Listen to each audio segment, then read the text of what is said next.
Hello everyone, my name is Josh, and this is Whimsical and Interesting Musings. And today it's not really going to be a video about any given topic. It's going to be more about, my approach to making videos for the most part. What I really wanted to do with this particular YouTube channel was I wanted to basically discuss storytelling. My general approach to storytelling is that I really want to, just talk about all sorts of different things from a storytelling perspective, things that I like, things that I enjoy watching, things that provide comfort for me, things that I really do enjoy and I love talking about. And the reason why I did this is because a lot of media related stuff, whether it's to do with books, whether it's to do with films, TV shows, a lot of YouTubers, when they tackle this type of thing, they always go the negative route because that's the thing that will boost views. But to me, I don't really like discussing things or getting angry about films and TV shows, because I just think I could get angry, but where would that get me? Where would it actually allow me to do these things? So I thought, use YouTube as a way of approaching storytelling in a practical way, where I could actually say, this is why I think this works and this is why I think this doesn't work. So I'm going to talk about something, and I'm going to dwell very closely on a topic that I am currently in the middle of watching the Avatar: The Legend of Aang series, and if you're a huge fan, look forward to that very soon. And if you're an Avatar fan, please subscribe and get ready to check out those videos, because I will be tackling them very soon.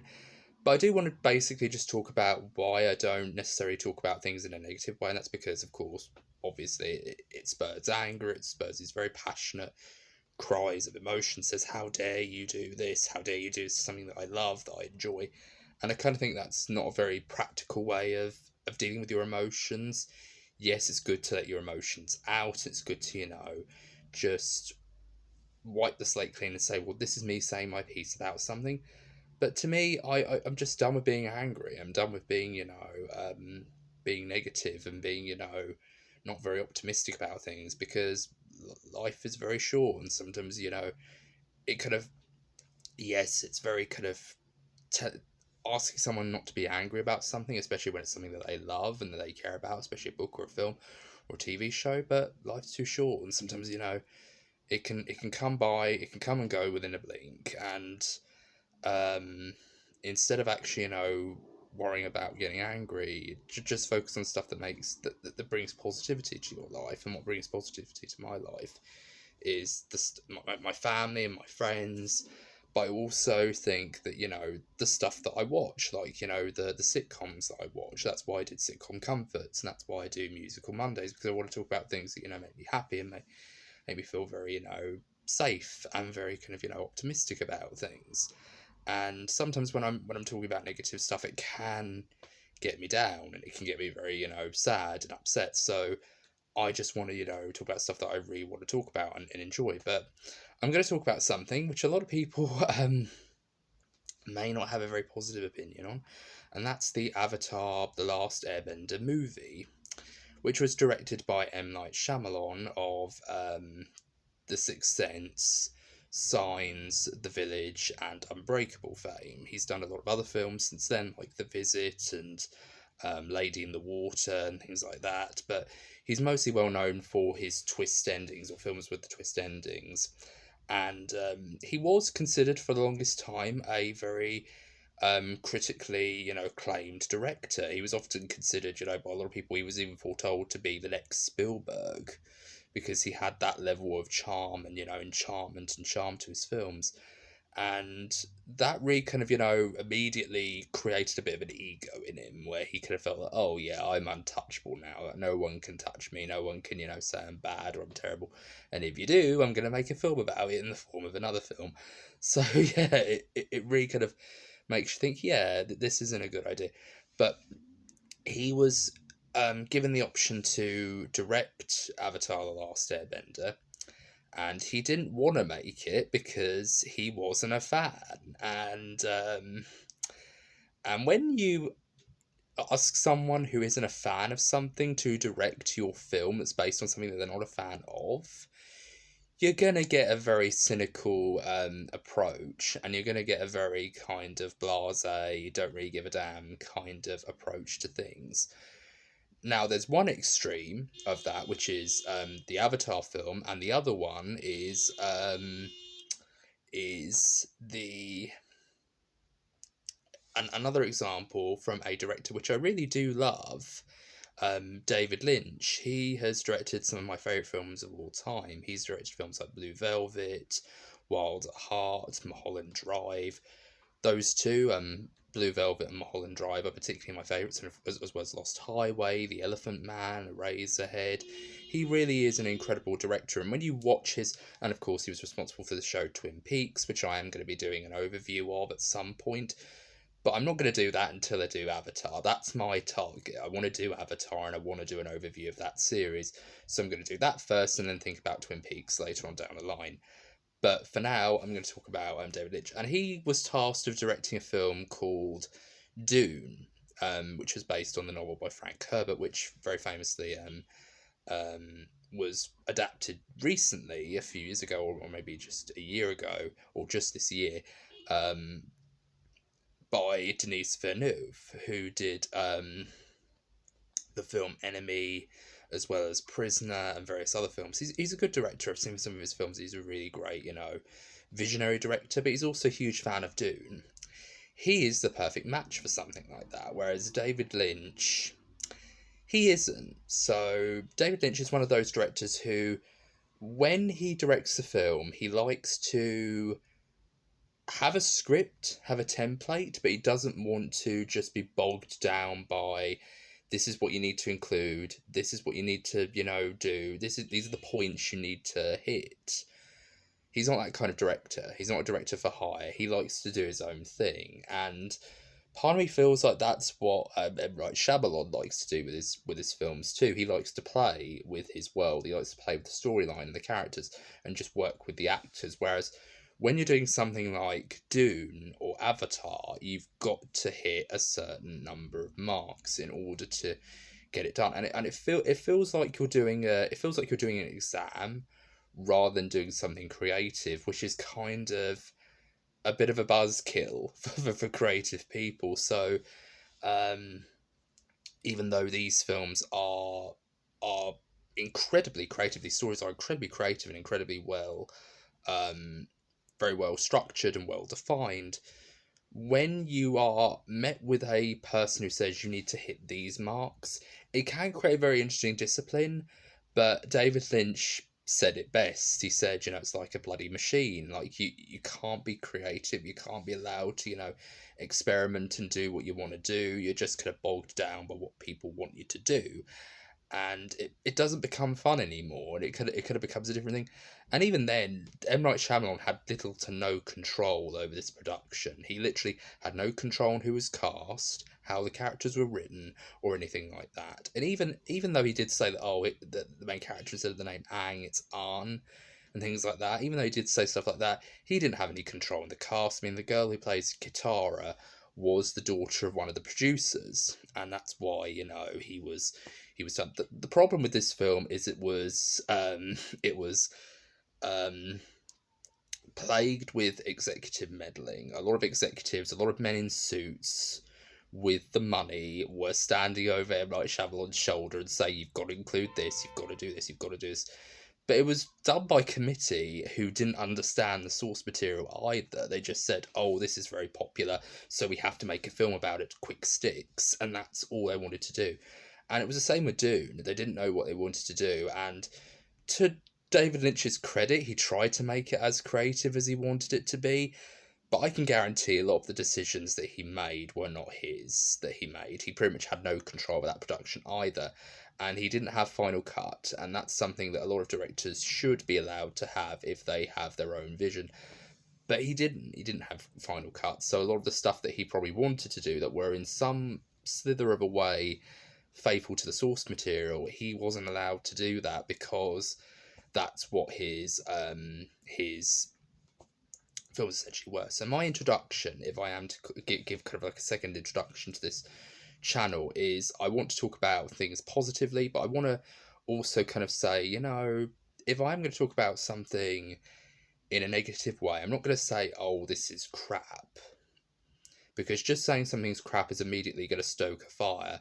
and you're immediately going to get a lot of people, type back at you and say, how dare you call this, trash, this was my childhood, this was that.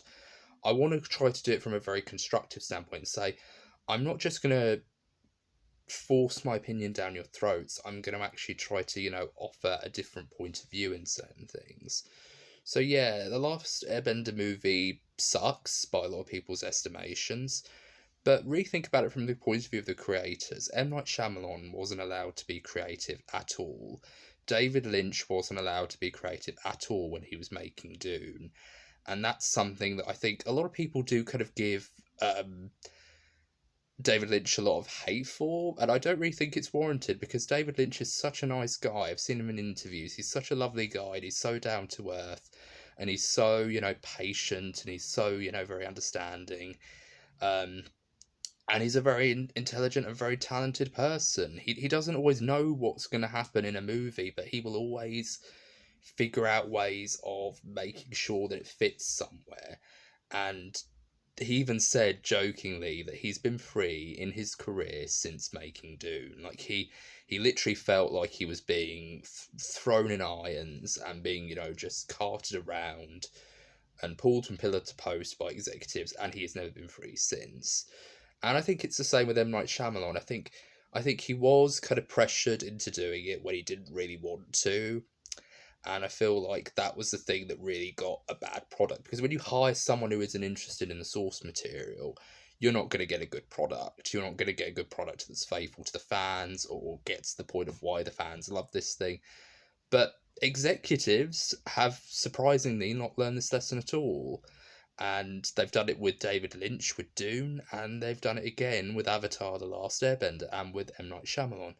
So I think if they were to do this film justice, they should have done a 3-film arc, like with Berserk and the Golden Age arc, which is basically following the early days of Guts as a young man and him being inducted into the Band of the Hawkeye, Griffith and Cusker, and, them, going on adventures and conquering kingdoms and forming relationships, forming alliances, and the gradual downfall, with the 3rd film being The Eclipse, which is where the turning point of the series manages to take place. You could have done something like that with Avatar, but I think the big problem, the inherent problem with adapting a series like Avatar into a film, is you're taking a very long-winded medium, which is television, and television has actually got the benefit of being like a novel in the sense that you can explore different avenues, you can add more detail, you can, throw in much more world building and, characterization. But you've also got to condense it again into a medium of a film. And it's inherently not going to work. So the only way I could see you doing it where it could actually work is if you do it in terms of a 3-film thing or a multiple film thing, where you try to structure the films in a very interesting way, where it's done. One film tackles a few episodes, but it's kind of condensed into one film like narrative.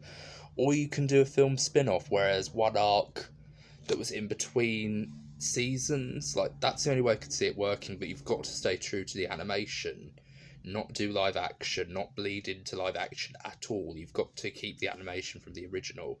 That's the only way I can see it working, because live action, it doesn't really do anything for the actual viewers. I mean, ask anybody who's watched. A lot of people say that the Disney films are a perfect example of how sometimes live action and animation, or sometimes turning something that's animated into live action, doesn't always work. And it also kind of devalues the love for the respect for animation. Because to me, animation is just as much an adult medium as it is for children. And I'm not just saying it's a adult medium in the sense that it has to include swearing or violence or nudity or characters having sex and things like that. It has to, it has the responsibility to tackle very mature themes like death, losing a loved one, going through bullying, depression, all these different things. Animation has the power to do that. I mean, there's a lot of great animations that I've seen, and I've a fascination with 2D animation as well, where they really have hit the nail on the head and really given you these very powerful, these very wonderful pieces. My favourite example of this is the Night on Bald Mountain in Fantasia, where it's mostly a series of events about essentially the devil on Bald Mountain, Chernobog, basically coming out on Halloween and turning the entire world into a playground of demons, banshees, all these supernatural creatures, taking the beauty of the world, taking the flames, turning them into dancing women, and then turning them into these horrible, deformed minions. They do this all with music, Tchaikovsky's original music, and it immediately, completely actually gives you this new layer of maturity. That this isn't just, a funny, goofy kids cartoon. This is a really intense animation, and then you couple that. I mean, just the idea of the devil basically doing that, like taking something, creating something, making it beautiful, making it, alive and vibrant and wonderful, but then turning it into something that decays and, really starts to, deform and fester and all these other things. It's a really great idea, and they really did a good job of playing that idea through the music. And then to couple that with the ending of Ave Maria, it brings a tear to your eye. I mean, even if you're a kid or even if you're an adult, you will always be, it'll always get you right there. And I think that's something that really is wonderful. And of course, Avatar is a great example where it used the medium of animation, not just to tell a story with occasional jokes. And there are goofy moments in Avatar. I've been watching it, so I know that that it can get goofy sometimes, and it can go into stereotypical cartoon territory. But it deals with concepts like the chakra, which is the idea of essentially going deep within yourself, unlocking your chakra, which basically is the part of yourself which opens you up to all sorts of influence and allows you to let go, allows you to open up and really become one with nature and one with the environment and one with your true self. And there's a lot of great moments like that in the overall film. And of course, when he goes into his avatar state, he basically is surrendering himself to the elements, surrendering himself to the elements that he himself has to wield: fire, earth, wind, and water. And he wields all these things exponentially well, but he also has to remember that he's a kid also who's lost his childhood, basically. And that's a very dark idea. Imagine going off as a kid and you're very kind of, you're very kind of happy and you've got your friends and you've got everything like that. But then something happens to you. You have this very big responsibility and you're like, oh crap, I'm now this magical person. I'm no longer this kid. I'm now, this thing that's going to have a lot of pressure and a lot of things are going to go well for me. And then all of a sudden you panic and you flee and you're thinking to yourself, oh, I've got to do this. And I don't know what to do. Like, oh, I'm going to do this. Oh, I'm going to do this. It's like, I know it's completely different, but it's like when Chandler in Friends runs off the minute he hears on his answer machine message that if you're calling before Saturday, we're the Bings and things like that. It's that feeling of, oh crap, I'm now going to be a married man, I'm going to have a child, and all these other things. It's that kind of jitters. And I know a lot of people don't like to, people can say, oh, it's not like, Friends or anything like that, but I'm just using that as an example. It's like, you have this thing, you're in this good space, you're very happy, but then the next minute they drop a bombshell, it changes everything. And that's what happens to Aang. And he ends up in the ice through one reason or another, and he wakes up several years later by the water tribe, the two members of the water tribe, Katara and Sokka, and he hears that he's been asleep for hundreds of years, and he wakes up and he goes to his homeland and he realizes all his friends are gone. All his friends have either aged or they've died off, and he's still the same age. He looks like he is still a boy, but he's really an older man, and he has to, deal with the fact that his home is gone, his friends are dead, his family. He didn't even have a family, but he considered the Avatar, the monks, as his family, his support system. But they're gone, they're all dead, and that's really dark. Like the idea that you can go from one minute like a happy, I have all the of all the cares, and I have no cares in the world. I'm very happy. I'm very alive, and I can play with my friends and have fun with this cool ability that I have.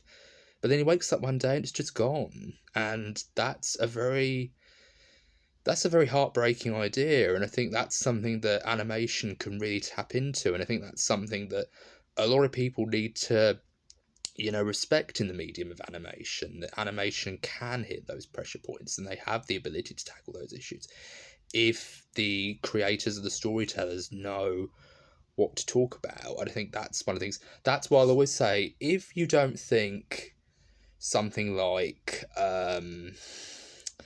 Ghost in the Shell or any of those animes, or even Death Note or Attack on Titan, are a great example of mature animation, I would definitely go with the Studio Ghibli films or Avatar. I would definitely put Avatar up there as one of those light-hearted or much lighter shows that do tackle very serious topics and really do kind of explore different mythologies and different cultures and things like that. And they talk about meditation and finding your inner peace, and just wielding yourself to the environment, surrendering yourself to the environment, which is the topic of all different kinds of religion, like the Buddha religion, or even certain religions like the Islamic religion and things like that. So to me, I think it really does teach you about different cultures without going too far into the real world equivalences. But the creators of the show really did a good job of trying to tackle these things, but not too heavy-handedly. They knew when to put it in there and when to make it sit with the audience, and that's the beauty of animation, in my opinion. That's what really makes animation so great. And there's this wonderful moment in in the film Beauty and the Beast where Belle is looking into the mirror and she says, "I'd like to see my father, please." And she sees he's out in the wilderness, he's on his own, and he's coughing like a madman. He's coughing like crazy. He's pale, and he collapses to the ground. And he's just hugging the ground. He's just so tired and worn out. But he knows he has to go and find his daughter and help his daughter out because she did an incredible thing for him. She sacrificed herself for him. So he wants to help her. He wants to return the favor, but he can't because he's getting old and he's very ill. And she immediately is concerned that she's going, "Papa, oh no, like he's out there all alone and he's dying and he's cold," and things like that. And there's this wonderful moment where the Beast turns to the rose and he's touching it. He's touching it like he has it sort of in his sights, like he's caressing the glass. And then he looks down and he looks up, and then he has this moment where he squints his eyes. He's like going. And then he goes, "Then you must go to him." And he literally curls his fingers into a fist and he goes, "Then you must go to him." Like he doesn't want to.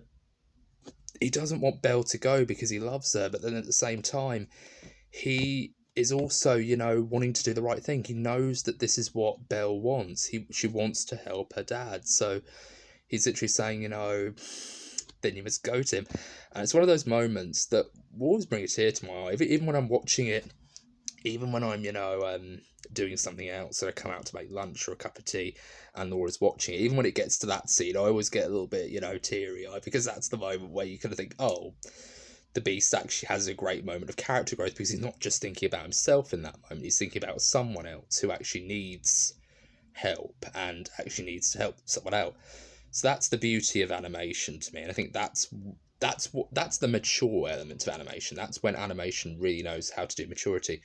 So when people say that, oh, you just have to throw swearing into an animated film to make it, adult, or throw sex scenes in it, no, not always. Yeah, there are examples where that's the case, where they talk about drug addiction, they talk about drug taking and nudity and all these other things.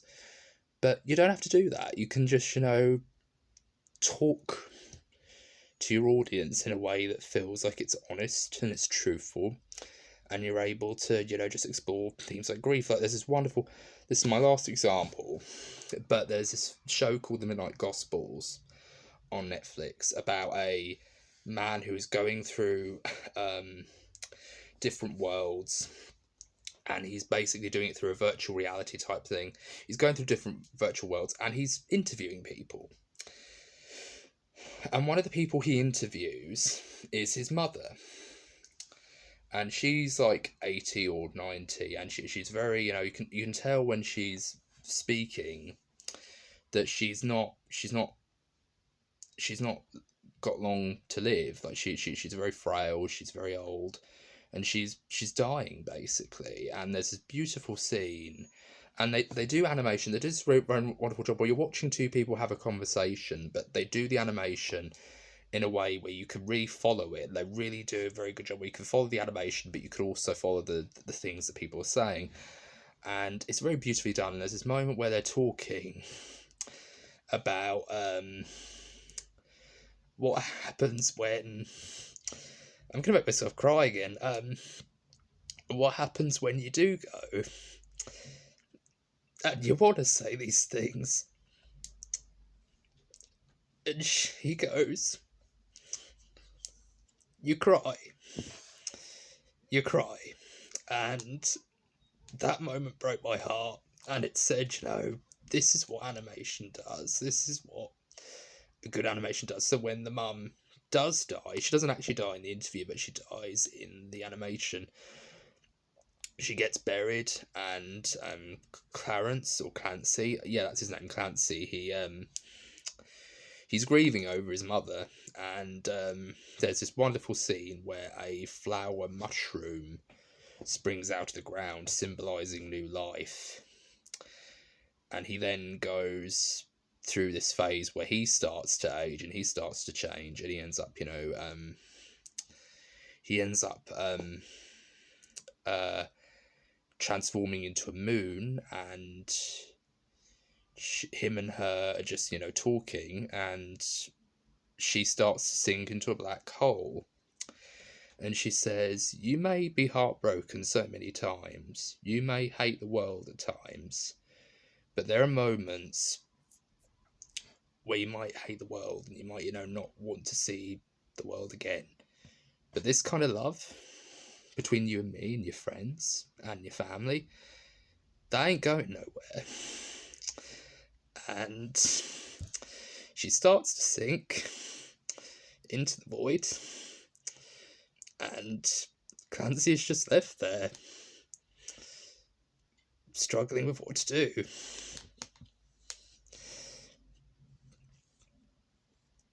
Sorry, I did not think I was going to do this, but yeah, that's what animation does. That's what good animation does, and that's what good adult animation does. For people, yeah, we can love our Family Guys, yeah, we can love our Rick and Mortys, yes, we can love our, our American Dads, and they can be funny and they can be very crude. And South Park, of course, who can forget South Park and The Simpsons, my goodness, or Futurama. But when animation does maturity very well, it hits you, and it really does make you feel, oh, fuck, excuse my language, or oh, crap, I just felt something, or I just felt like a sense of relatability in that moment. And that's why I love animation. That's why I think, animation can really move people. And even though it may not be everyone's idea of what mature animation should be, it should really kind of, resonate with you in a way that really kind of, moves you and makes you think, wow, I literally am crying right now over drawings that someone did on a piece of paper.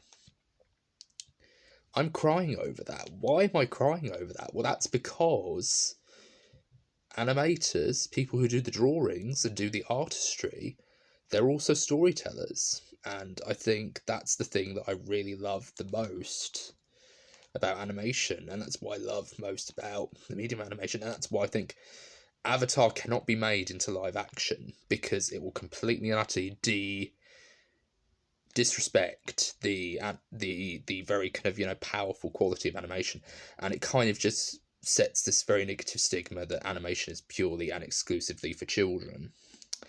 And yes, it can be, but it can also be for adults too, or it can be a shared experience, like a family experience, like when I watched Beauty and the Beast with my mum and dad, or like when I watched The Lion King and I saw Mufasa's death and I saw how upset and sad Simba was. But you know what? During the premiere of that film, they thought, oh no, we've got to cut out the scene where Mufasa dies and Simba's crying. But you know what? The animators got a letter from a boy who had just lost his father. And he was a little boy, 8 or 9. And he said, thank you to the animators, because that scene in The Lion King that we all cried at when we were kids, and if you say you didn't, you're lying to yourself. He said to those people, you know, thank you for helping me grieve, and thank you for helping me get through this very difficult time in my life. Yes, it was sad, but I found that I could grieve over that and I could share those things.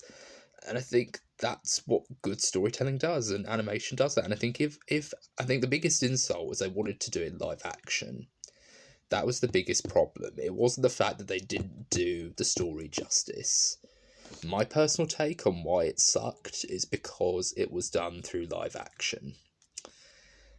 It shouldn't have been live action. It should have been animation. Because even the people who did the Berserk Golden Age arc understood that they needed to keep it as animation. Nothing else. And that was the point of the whole thing.